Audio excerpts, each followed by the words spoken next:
Hey, welcome everybody. Adam Wadley here with Rosalind Mitchell of Evangeline Press, and we're going to talk for just a little bit about the idea that when we face these global challenges, it's almost like we're seeing self-destructive behavior or life-destroying behavior on this giant scale. And people might call it omnicide or some big sense of crisis. And I've been thinking about tying it in with a couple issues that Rosalind and I have been discussing, namely suicide and abortion. So, what does it mean that we're contemplating perhaps losing all life because of the consequences of our actions and how we're choosing to engage with the world and with each other. So, Rosalind, I'm really appreciative that you'll go there with me. So, what do you think about this set of ideas?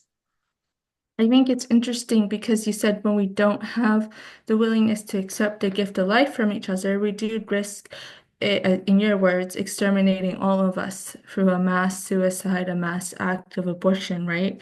By refusing to accept the gift of life from our neighbors and each other. Um, for most obviously, nuclear war would be the most, I guess, present or imminent danger given the war in Ukraine, possible war with Iran, maybe war with China. Um, that sort of conflict of great powers like China and the US, Israel, the US versus the Iranians and their coalition, Russia, Ukraine, USA. It's just very much feels like that possibility is there. And I think it's very important because to de-escalate this conflict, it goes back to, as I said, can we learn to live with each other by accepting that gift of life? Yes, this topic is also reminding me of things like self-sabotage or the decision about whether a relationship can continue or whether a relationship needs to die. Because it's fundamentally about, are we sitting here, are we adapting to the circumstances that we need to, or are we becoming a set of limitations? Are we not seeing the beauty and the opportunities that we have to go together? And even I would think of it in terms of personal development as well. Like it makes me really sad to think that people might be interested in something, but they wouldn't pursue that interest because that's weird or, some story or just demoralization, not even directly related to that.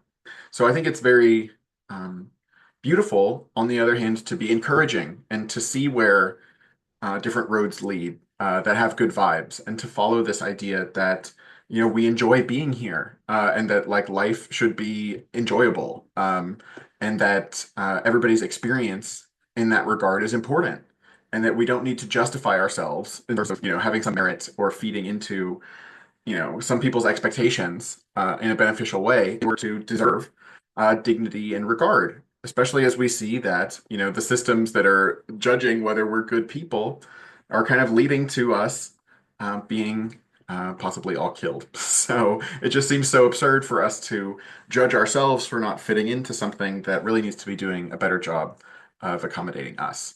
And we're all a part of that.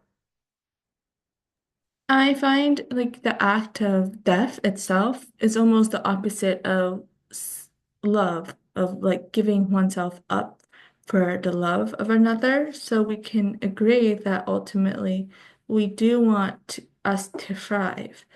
But the idea of following the path of what makes us, as you said, joyful, happy, fulfilled, is not always in indulging in one's sense of individual pleasure, but almost the opposite. But it's like that act of sacrificial love to choose to accept that we can live with each other even though we're foundationally quite different. And that is your 5 minute thought-provoking clip from Rosalind Mitchell and Adam Wadley on the Experimental Unit podcasts. Support and subscribe to our subsequent Substacks.